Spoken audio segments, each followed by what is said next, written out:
Hi friends, today we'll talk about how to fix or how to solve WeChat you don't have permission to access. To know how to fix or how to solve WeChat you don't have permission to access, you should just go to settings. Here on this page we click apps, default apps, app settings. Then this page of apps you will enter to the window of WeChat and we click.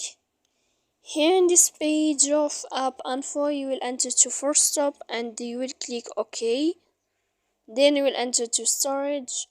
Here we click clear cache and in the end you can turn on your airplane mode.